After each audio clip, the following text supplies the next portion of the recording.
Misogynist boyfriend told me I'm old and nobody's gonna want me, so I told him he'd be lucky if anybody wanted to marry someone with that receding hairline and that bald patch of his. I was dating for a year and 3 months and it was good at the beginning.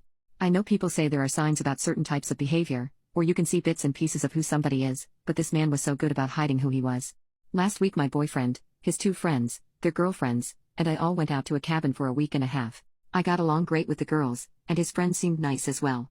About 2 days in we decided to play truth or dare to break the ice. I chose truth for a round and his friend asked me my body count, and I tried to change the subject because it was my first time meeting you. You don't need to be in my business. I declined to answer, and my boyfriend got very quiet and looked upset. I asked him what was wrong and he said nothing.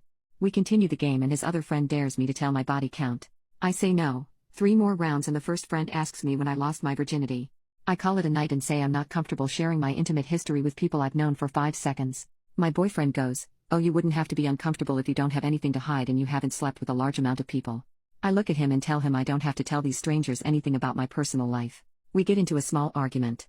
I go upstairs for the night. The next day rolled around and one of the guy's girlfriends came up to me and told me that she heard him talking about a different plan to get me to talk about how many people I've been with previously, because my boyfriend doesn't want to ask for a wife and not telling him is it making him have second thoughts about wanting to marry me. I went alone to confront him about what he said, and he said yes that he got them to try and ask me how many people I've slept with, because he didn't want to offend me by asking himself. I asked him why it mattered, and he told me that he didn't want anybody who was run through to be his wife and the mother of his future children. I asked about his body count, and he told me that it shouldn't matter because men are different. That women are the ones who give access to men to sleep with them and it's up to them to stay pure. I told him if he has a problem that I've slept with people before him then we shouldn't be together.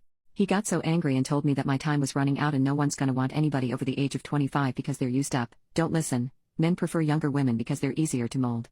I told him I was done and I was leaving and not to contact me after I left because I did not want to be in a relationship with somebody who views women in this way. I packed my things and while I was doing it he kept saying that I was making a mistake, that he didn't mean it and that he just wanted to know and he was just curious. When I was heading downstairs, he changed because he saw his friend sitting there and he started by being misogynistic again and told me that I was old and used up, nobody's gonna want me and I'd be lucky to marry him. I told him that he'd be lucky if anybody was going to be desperate to marry someone who still pees on the toilet seat, and with that receding hairline and that bald patch starting in the middle of his head. His friends started laughing, and he got so upset that he ran out of the house. I left and now he's contacting me all over social media and making different phone numbers to text me and say I am embarrassing him, that I'm a beach, and going back and forth between, "I want to work this out with you, I'll get help." I keep blocking his number but he keeps making more, so I'm going to change my number. My mom told me that I shouldn't have gone below the belt with the hairline and bald patch comment but called me a SLT, ran through, and I'm old.